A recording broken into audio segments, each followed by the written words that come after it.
I want winners. I want people that want to win. You play to win the game. You don't play to just play it.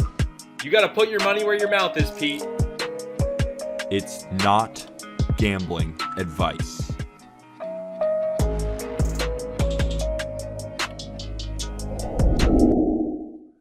Monday, May 9th. Welcome to Not Gambling Advice. That's Colby Olson. I'm Peter Apple. I'm dealing with a couple of things right now. My hair's all poofy, having a weird hair day. I'm on the West Coast. I'm in California, not New York City, but we're here to talk fantasy baseball. We have 3 waiver wire ads that you should pick up for this week in fantasy baseball, as well as a streaming pitcher who is going to make 2 starts this week, who should be available in most leagues. Colby Olson, what's going on, brother? What's going on, man? I want to do a quick shout out to my mom because it's Mother's Day today. We're recording this on Sunday. It's Mother's Day. So Shout out to all the moms out there. They let us enjoy all our baseball, but she let me record a couple podcasts today. So I want to do a little quick shout out to her and thank her for letting me do this awesome thing that we do where we tell people who to pick up in fantasy and who to bet on, and we make people happy. So shout out all the moms on Mother's Day. Another weird thing that happened on Mother's Day, the Phillies won a game and they beat Max Scherzer. Bryce Harper had a home run with his pink bat and said, "Happy Mother's Day," tied a bow on it. It was a really awesome home run. So let's start talking fantasy. But first, shout out my mom, of course. Love you, Mom, out there back in California, visiting her for Mother's Day. And also happy 85th birthday to my grandma. I'm also out here celebrating that. But let's talk some baseball, Colby. So I'll throw it over to you first. We'll do our 3 waiver wire ads, and then we'll do our streaming pitcher at the end. Who is your first waiver claim? So I got an interesting one for you. We usually start off with hitters, right? Like we usually go through, we do 3 hitters, then we do our streaming pitchers. I'm going to start off with a pitcher today, and it's a pitcher that we got word he was going to come up just a couple days ago. Matt Brash struggled in Seattle, right? He was dealing with walk issues and definitely was just not ready for the big time as a starter. I think he'll go down to the minor leagues. They're going to work him as a reliever and get him some time there, and he'll be back in the bigs at some point. But somebody had to fill his rotation spot. And the guy we got is even better than Matt Brash. George Kirby made his major league debut on Sunday. As we're recording this, Kirby is actually throwing right now. Right now, he's through 3 innings. He has 5 strikeouts. He is dotting everything. 98 to 99 on the fastball with a ton of run on it. A great slider at 89 miles an hour. That I really like the profile on this pitch because I can see that he's going to be able to throw it for strikes. That was what Matt Brash struggled with, Peter. His slider is so filthy. Brash's slider, that is. It's so filthy, but it almost moves too much that he's not able to locate it in the zone. And guys are just like, I'm not going to swing at it because I know it's going to go in the dirt anyway. Kirby, that is, has a tighter movement to his slider, and he's actually able to locate it in the zone and on the corners. He has a plus changeup.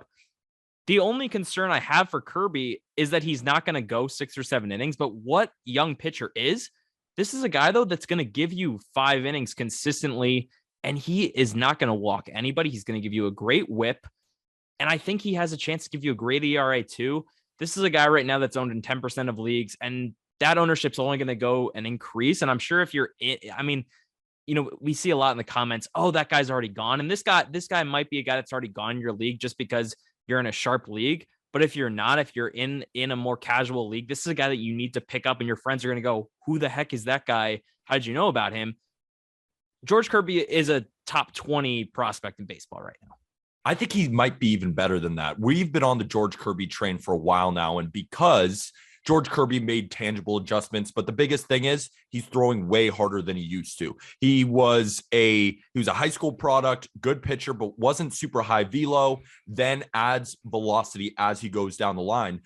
And now he's throwing in the mid to high 90s. But the best part about Kirby is that he doesn't walk anyone. He has pinpoint command, and that's the opposite of what we saw from Matt Brash. Matt Brash, fastball slider, absolutely disgusting. George Kirby doesn't have a slider like Matt Brash, but he has more pitches to work with, and honestly, an overall better repertoire, and he has the command. Yeah, I mean, I don't know. I might even say that Kirby and Brash have sliders that are both equally as good, because Kirby is a guy right now that in the minor leagues this year in AAA was striking out 35% of batters, walking just 5%. He had an ERA of 1.82 last year in 26 innings.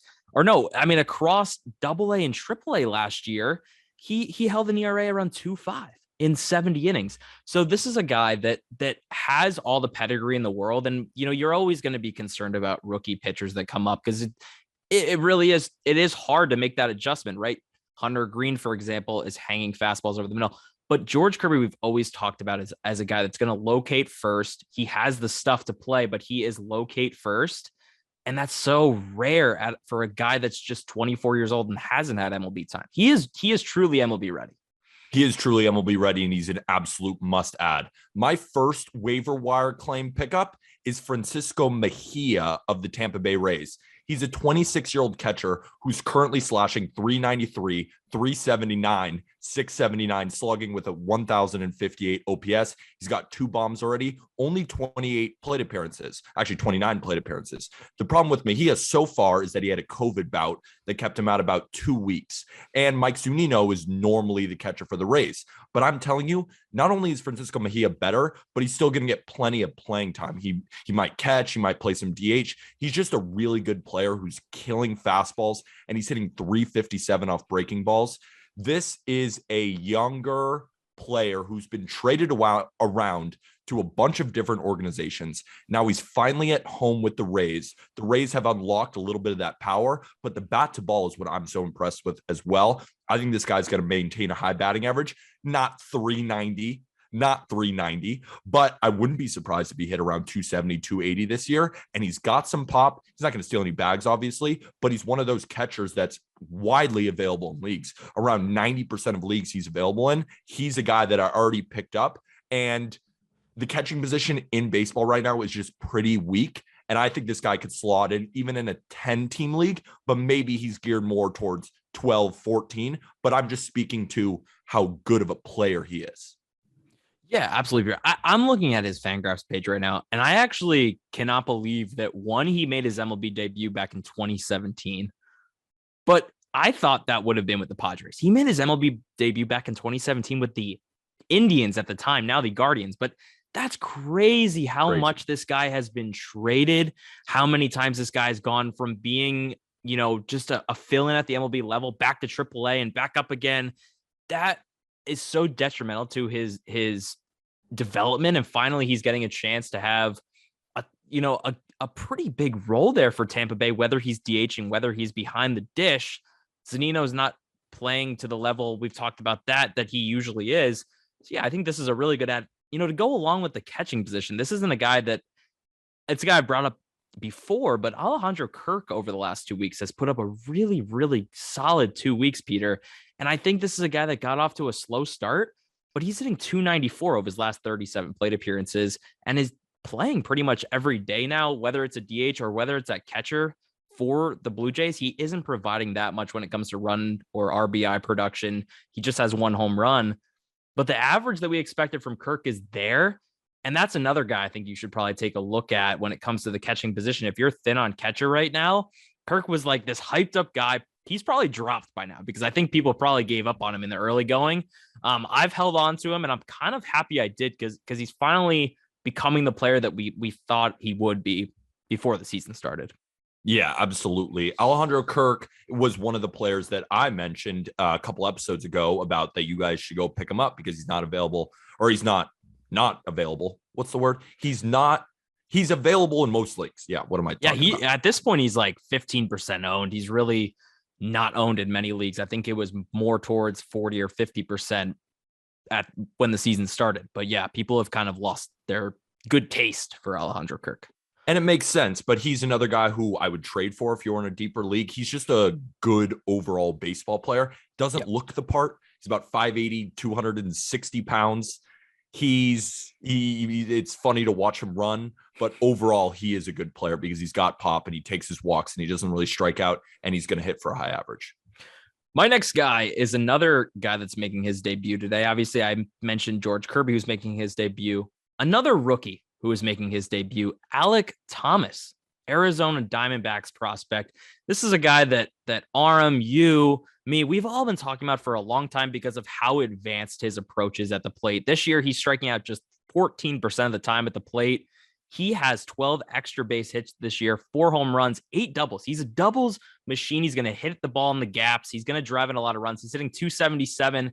And I think he has the advanced enough approach at this point in his career that he really shouldn't have many struggles coming up to the bigs at this point. He was in AAA last year and got a good taste. This year he came to AAA and was like, I'm just ready, man. I'm ready to go to the bigs. That's why we love Alek Thomas so much, because of what you just said right there. That he probably won't have many struggles when he comes up to the big because he already is big league ready. He's one of the most high floor prospects that there is in baseball. Like his range of different outcomes of what kind of player he could be, it's actually razor thin, because more likely than not, he will just be an above average outfielder. And I think he can start delivering that right away, that kind of production for the Arizona Diamondbacks. Yeah, and I like what he can give you across the board, because the Diamondbacks are not a great team. So he's going to be slotting in, probably at the beginning, he's going to be slotted in 6 hole. But after 2 weeks, if he's really, finding his own, why wouldn't they put him in the 2 hole? He has plenty of run RBI upside there. And he steals some backs. He has 3 stolen bases already this year in 24 games. I could see him finishing the year in the bigs with 10 stolen bases, 10 home runs, a decent average. If you're struggling for outfield depth right now, this is a guy that has a lot of upside and really should produce for you right away. And my next waiver claim has a ton of upside, and that's Royce Lewis of the Minnesota Twins. Royce Lewis was a shortstop prospect for the Minnesota Twins, picked first overall, one of their best prospects in the system, probably their best overall prospect. Colby, what would you say about that? Yeah, I mean, at least one of them. Yeah, they have a pretty deep system. Yeah, I think they do. At this point, from what he showed this year, he's their best prospect right now. And that's what I want to talk about, what he showed this year, because he tore his ACL on his knee. So unfortunately, he hasn't really played since 2019, except for this year. But then this year in AAA, he made obvious adjustments. Slash 310, 430, 563 with a 993 OPS in AAA ball, had 3 home runs in 24 games, and even stole 8 bases. That's the reason I love Royce Lewis so much, is because I think he's going to hit for a pretty high average. I don't think he's going to strike out a lot because, he only struck out 20 times to 17 walks. The guy takes his walks, disciplined level hitter. He's not going to give you a ton of power. He only had 14 home runs in his biggest power season back in 2018. That was in 121 games. I would peg him probably between 15 to 20 home runs in a good year for him. I don't know, man. I think you're underrating him there. 253 ISO this year. I think he's hitting the ball in the air more. I think it's absolutely possible. I'm just saying kind of like what you should expect, and then he can over deliver on these. But the way I'm looking at Royce Lewis is for the speed. I think he's going to be a 30 to 35 stolen base guy over a full season. And coming up now, he's going to immediately start running too. He's just a really talented baseball player who can help you in all 5 categories. Yeah, Royce Lewis made some really, really tangible adjustments. RM obviously had Robert Hassel III on the call-up last week, which was an amazing interview. And in that interview, Robert Hassel talked about when he was in high school, he had this big leg kick, but when he got to pro ball, he kind of had to tone down that leg kick and bring his approach down just so that he could get to this higher level of pitching. But actually that allowed him to really activate his power more. And that's the change that Royce Lewis has made this year, is he's really toned down that leg kick. He's really just going to kind of a toe tap now. And that's allowing him to get his hands to the spot that they need him to get to and really get into that power and make more contact, because when he does make contact, he's going to put a lot into it. The only struggle I see that Royce Lewis is going to face from a fantasy perspective is playing time, because at first the reports came out that Correa was going to miss 3 weeks to a month with this broken finger. But fortunately for the Twins, the x-rays came back negative. So it's not a broken finger. Correa's day-to-day right now. And the Twins obviously have other injuries, but I worry that this is just a case where Royce Lewis is going to come up, fill in for 4 to 5 games, and they're going to bring him back down to AAA just to get a little bit more seasoning. But the other guy that we talked about, Jose Miranda, he's probably the one that will get a little bit more run right now because Miguel Sano is injured and he'll play third or first or second. I think they really want to give Royce Lewis the chance to not be rushed to the big leagues because, like you said, he did have that torn ACL and really give him a chance to come back and get back into shape and mentally too. Mentally is the biggest thing too. I mean, just rehabbing from that type of injury. And I know he played a good amount of games, in the minor leagues, but he hasn't played that much since 2019. So it's understandable if they bring him up for a little for the Correa injury and then bring him back down. That's most likely what's going to happen. But the reason I like him, first of all, he's available in 93% of leagues currently, and he's going to give you an immediate boost of speed. And I think he will play well in his first couple of games here. So that's why I like Royce Lewis. This is not a 10-team pickup. This may not even be a 12-team pickup. Yeah. This is more of a 14, 16-team league because this guy's not going to wow you, but he's going to give you an immediate speed boost, and he's going to score some runs, and he's not going to kill you in the batting average department either. And in a dynasty league, I mean, even this is a guy that I think a lot of people gave up on, right? This is a guy that first overall pick, but then he struggles, he gets hurt. 3 years later, it's like, okay, now he's back. People probably forgot about him, right? Exactly. So the next guy is not a guy that is a rookie, because I feel like we've just been on the rookie train here for a bit here, which is fun, but it's a guy that is newer to baseball. It's Ha-Seong Kim of the San Diego Padres, who really struggled last year, Peter. 202 average, just couldn't get into any power to 70 WRC plus. He was just overmatched as a 25-year-old coming over. This year, though, it's a bit different. He has a 127 WRC plus. He's hitting just 221, but his on-base percentage is much higher. He's a 13% walk rate. He's getting into more power. But the interesting thing, Peter, is that he's hitting third in this lineup right now. Yeah. And if that continues, if he or second, that is, sorry. If he's continuing to hit second in this lineup, I mean, that raises his potential so much. I worry that a 221 average right now is a bit low for a guy, but he has second and shortstop eligibility. And I think the average of 221 can only go up. He's barreling a ton of baseballs right now. He has speed, and he's going to be in the lineup every day. It's kind of like I talked about with Santiago Espinal. He's going to be in the lineup every single day because his defense is that good. He's one of the best defenders right now in all of the league, all of the league. So it's probably a fringier ad. He's owned right now in about 28% of leagues, but is a guy that if you're struggling, I don't know if you keep him on your team forever, but while he's really hot right now, utilize him for the next 2-3 weeks. Yeah, Ha-Seong Kim was just overmatched in his first season. And this season, he's just taking pitches. He's not being as aggressive as he was last year. He's not chasing. He's taking a ton of walks. He's not really whiffing either, and he's playing good defense, but that doesn't really matter for fantasy. I agree with you. He's hitting 217 right now, or 221. I have it updated right now on Baseball Savant, but he's not going to hit 217 for the rest of the year. His expected batting average is 249. His ex-WOBA is 363 compared to a 344 WOBA. This is a guy who's not only playing well, he's kind of getting unlucky a little bit. He's hitting the ball hard. He's got a good approach. He's hitting home runs. He's got 3 of them already in 80 plate appearances and a steal. This guy could be a kind of a fun guy to have on your team too. Plus, he's going to kind of give you everything in the 5 categories: home runs, RBIs, batting average, and stolen bases. What more is not to like? What more is not to like? Exactly. And I think the Padres really like this guy.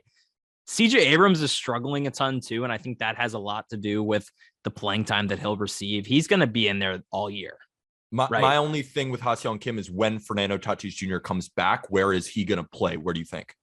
I think he just goes to second base because CJ Abrams has been playing second base, but CJ Abrams is not ready, and he looks completely overmatched. He just looks so small out there, man. I know. Like, he just does not look like he looks like a boy amongst men, which is what he is. He's so young, and he just needs more seasoning down the minor league. So I think when Fernando Tatis comes back, CJ Abrams is going to go back down to the minors, as he should. I agree. I think Ha-Seong Kim is a great pickup and someone that you should definitely add to your roster. But again, he's not a 10-team pickup. I don't even know if he's a 12-team pickup. I think this guy's more 14, 16. And what's percentage is he available in leagues? Over 90%, correct? No, Ha-Seong Kim actually has been a hot waiver ad as of late. In Okay. ESPN leagues right now, he's owned in 28% of leagues. So Okay. he's getting some That must have been interest really for recent. sure. Yeah, it That must have is. been really He's recent. hot right now. So, Yeah. like I said, I think it's a guy that you can pick up right now, ride this hot streak. If he cools down for 4 or 5 games, it's like, okay, move on to the next one. But that's how fantasy baseball is, right? You can piece together a really, really good player by just riding hot hand. Seriously. I mean, just riding the hot hand for it's kind of like the running back by not running back by committee, but almost like running backs in fantasy football. You have Ha-Seong Kim and Fernando Tatis Jr. You basically have the production of all of the San Diego shortstops. Generally, that's going to work out for you.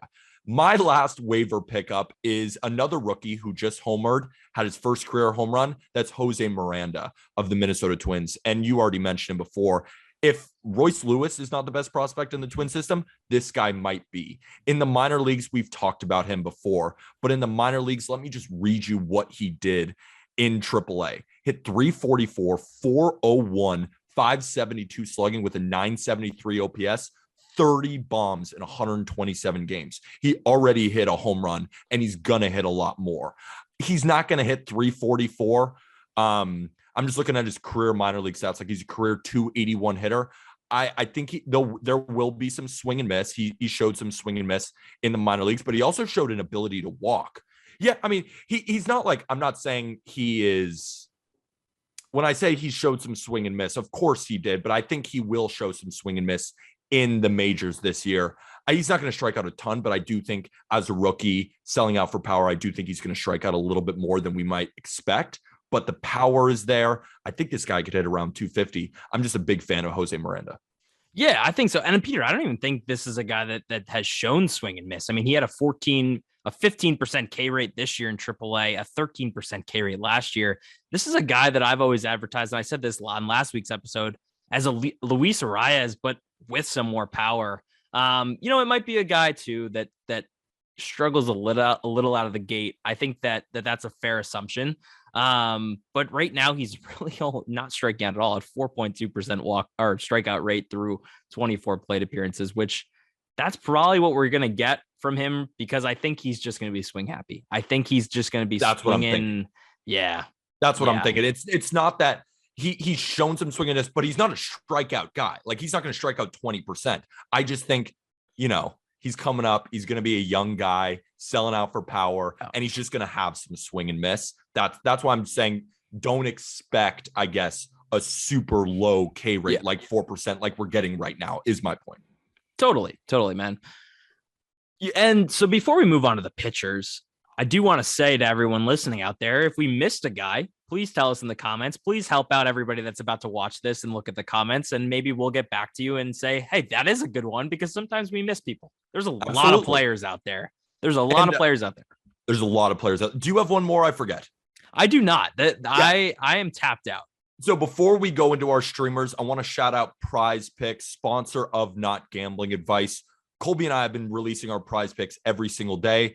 It's a prop builder basically, and it is a phenomenal app. I mean, we download it on our phone. The link is in the episode description. Use that code so they know that we sent you. You get a deposit match. Anything you deposit, they will match it. We've been doing the props. We've been winning. We've been losing sometimes, but overall, I think we're positive on the parlays because you get to parlay them together. We never are people who's like, oh yes, we got a parlay. These are smaller plays. It's supposed to be for fun, but we've been doing it and we've been having a blast. So make sure episode description, the link is in there to Prize Picks. If you want to gamble with us, not gambling advice, of course, but if you want to gamble with us, we're going to be doing it all year long in Prize Picks. So go check out that link in the episode description. Colby, give me your first streamer. Or we only have one this week. I'm so excited about mine, but give me yours. I'm excited about mine too. And I think you're going to like this one because it's a former Yankee. And it's a former Yankee that has been around for a minute as a prospect. And I think people are kind of forgetting about it. It's James Kaprielian, who is now on the Oakland A's. The Oakland A's are obviously a really bad team, but this is a guy that in his most recent start on Saturday against the Minnesota Twins went 5 2/3, 7 strikeouts, 3 hits, only 2 walks. He did give up a home run, only 1 earned run, though that was just a solo shot. And this is a guy that has been on and off the injured list. But in 2021, last year in the bigs, he put up a 4.07 ERA in 120 innings and struck out more than a guy an inning, walked a respectable amount of guys, and just showed that he can really get strikeouts and be a pretty decent arm. I'm not saying that he'll be an arm that's, a really, really good arm for a 12-team league or a 10-team league, but this week I really like him as a streamer because he gets the Detroit Tigers. And the Detroit Tigers have not been able to hit, Peter. They have scored just four or more runs in just 6 of their games. You're almost guaranteed with the Tigers, especially if you get them on the road, they just cannot hit. So it's a great matchup for him. He just shut down the Twins, who have been red hot. And I think he gets a really, really good matchup to continue the streak that he's on right now. And it's just going to be his 3rd start of the year, but really just his 2nd real start. He went 2 innings early in the year, just kind of as like a first spring training kind of outing, getting his feet. I think he goes 6+, gets a quality start, punches out 6 or 7, and has a really good start.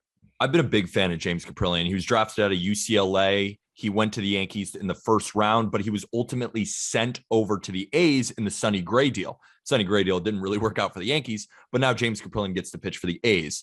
And in that big ballpark too, which I think is important. I know he might be on the road, but I'm just talking about him in general. I think he's a good pitcher.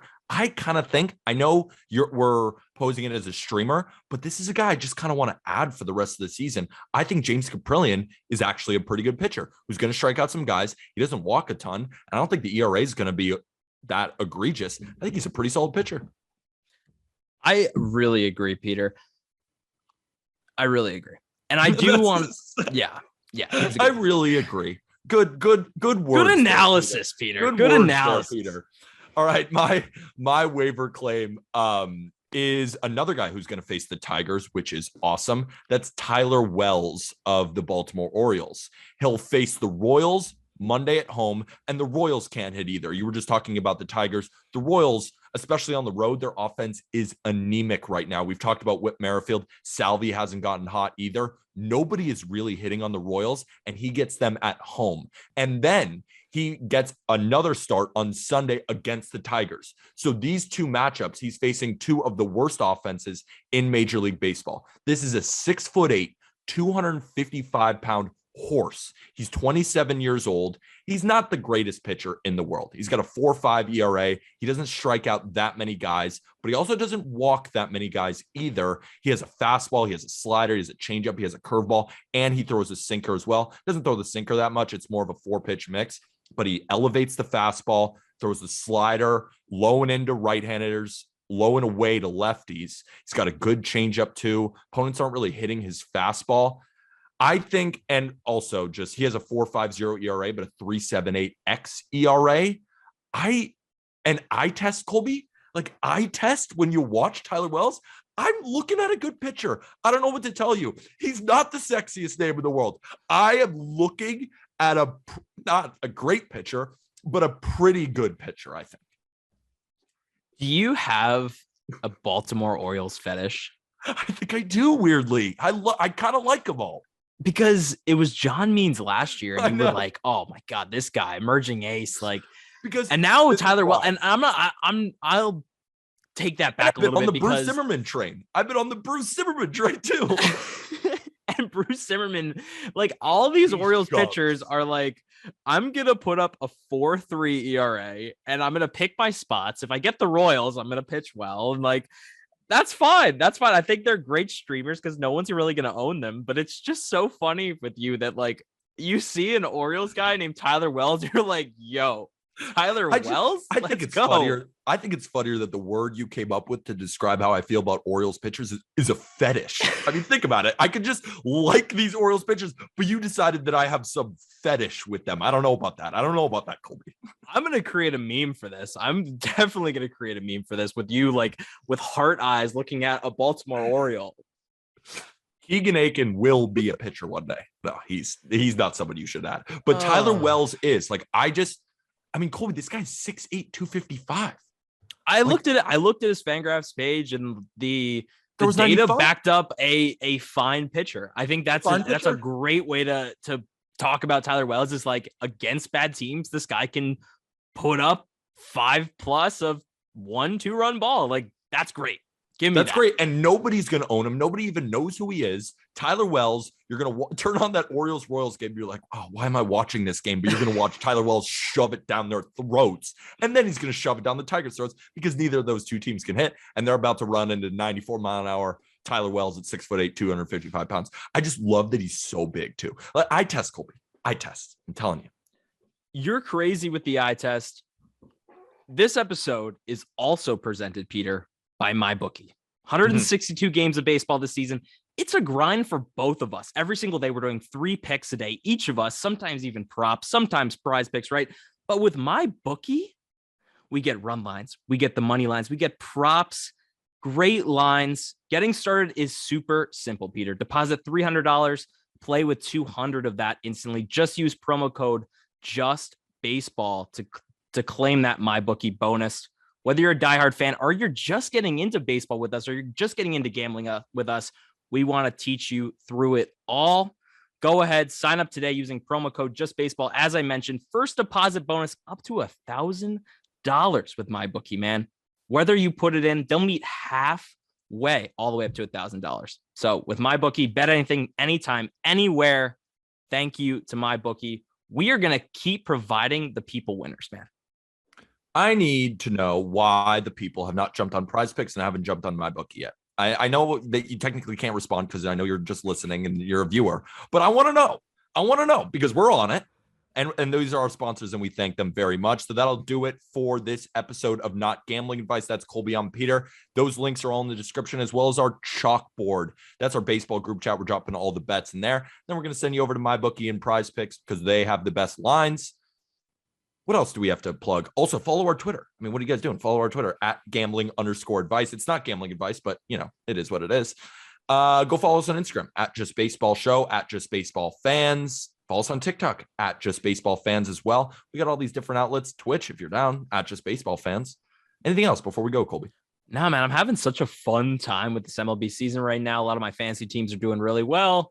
Gambling has been a little bit of not a rough ride this past week, but I just feel like now a month into the season, the algorithms start changing a little bit and the lines start changing a little bit, and it gets into grind time, man. Like, you got to pick out these lines so surgically. Like, I look at the board sometimes and it takes me in like a good 45 minutes or an hour before I come out with 3 picks. I'm just happy that both of us are positive on the year. I am currently winning at a 62-ish% rate. It's almost 63%, but I'll say 62% because, it's like 62.4 you round down. But I'm also up 20.34 units. You're up over 5 units as well. I mean, well, so that 5 units is actually just in the last like 10 days since I started tracking. I'm up over like 12, 15 units on the year. It's crazy. I mean, come on. And we're dropping all the picks in the chalkboard group chat and on my Twitter at PeterApple23. You're Colby_Olsen3. Yeah, but I'm just dropping picks in chalkboard. So if you want to get my picks, join the chalkboard. Join the chalkboard. And with that, thank you, everybody.